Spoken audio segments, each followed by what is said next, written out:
de concert dans la même direction pour abattre les nations, leurs spécificités et établir ce gouvernement mondial. Les origines, en réalité, on pourrait aller chercher des sources du mondialisme très loin jusque dans la pensée grecque. Certains ont même trouvé des sources de cette idéologie chez Platon et qu'on a opposé à Aristote. Je pense qu'il faut faire attention à une chose, c'est qu'il ne faut pas confondre des pensées qui sont à vocation universaliste, encore une fois, avec les sources du mondialisme. On pourrait trouver ces traces-là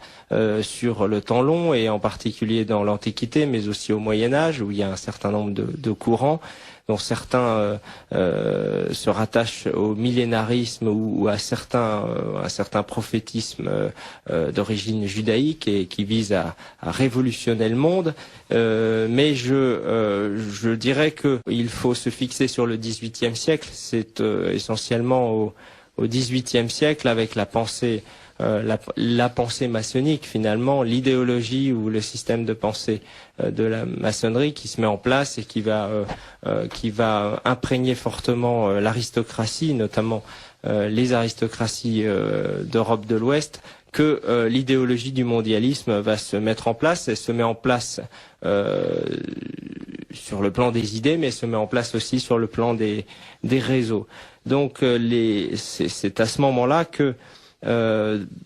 avec la création de la Fédération américaine, 1776, avec le rôle de la maçonnerie dans la Révolution française, c'est à ce moment-là donc que cette idéologie mondialiste commence véritablement à marquer des points, à montrer qu'elle est capable d'être acteur de l'histoire, acteur révolutionnaire, à transformer les structures, à renverser les régimes,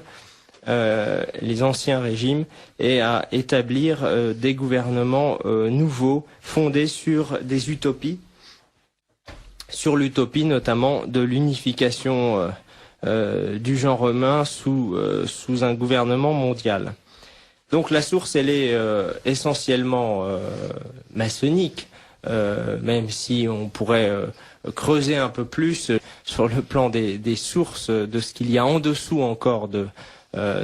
la maçonnerie, qui elle-même est diverse,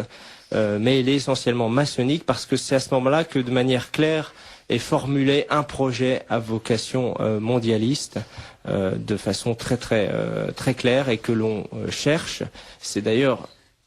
une des raisons pour lesquelles l'aristocratie est imprégnée, va être séduite en partie par cette idéologie. C'est parce que l'aristocratie aussi est européenne,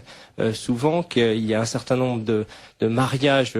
européens dans l'aristocratie qu'il n'y a pas dans le peuple, et donc elle est sensible à cette idée de dépassement des frontières, d'établissement d'une nouvelle oligarchie ou d'une nouvelle aristocratie dominante,